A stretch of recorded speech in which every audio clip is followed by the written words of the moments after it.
Well, I think the Indian talent is pretty good. Yeah. But again, I mean, I hear a lot of people saying, you need to have a really strong base of Indian talent, and I agree with that. But you've also got to complement that with some really good overseas players. I think that's the key. For me, if you get the right overseas players in the 4 spots that you have, you'll do magnificently well. If I had a chance of picking 4 overseas players, if you had AB de Villiers, Glenn Maxwell, Sunil Narayan in his pomp, and Lasith Malinga in his pomp, that's an unbeatable combination. And then the 7 players you'd sort of try and mix around, mix and match and get. So, but I have to say the Indian talent that's coming through is very good. I mean, what the IPL does in a good way is it throws up a new Indian talent every year, someone who the country hasn't heard of.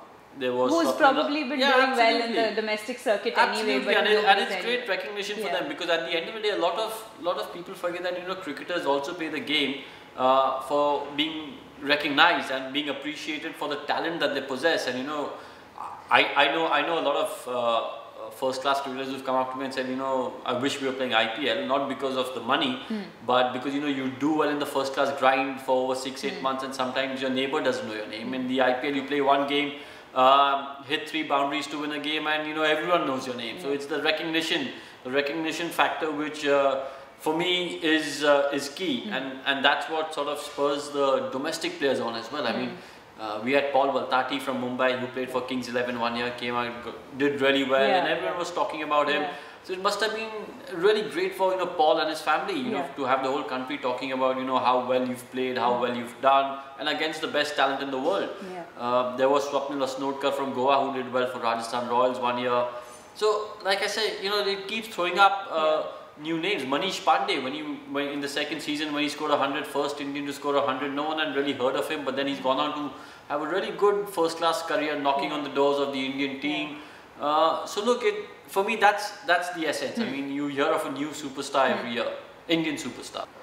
Well, I think, look, with the names that you've taken, I think there's no doubting the talent that they have, or the fact that, at times you always wonder when you're selecting someone, will he succeed at the international level? Does he have the temperament and the technique to succeed at the international level? He's done well at the domestic level, but can he do it at the international level?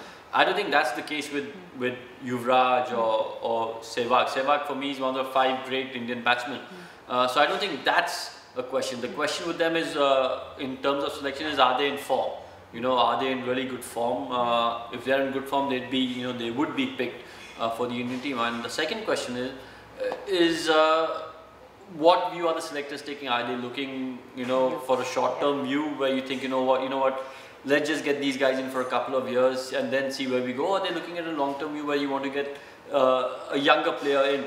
For me, I mean, I've always been of the belief that you've got to pick the best possible players. Whether he's 55 or he's 5, it doesn't really matter. If he's good enough, age shouldn't really matter. When you're playing for your country, it's got to be the best possible 11 or best possible 15 that represent your country. So where as far as UV is concerned, or Viru is concerned, or Harbhajan is concerned, I don't think age should really be a factor. I think the factor should be whether they are in good form, performing well.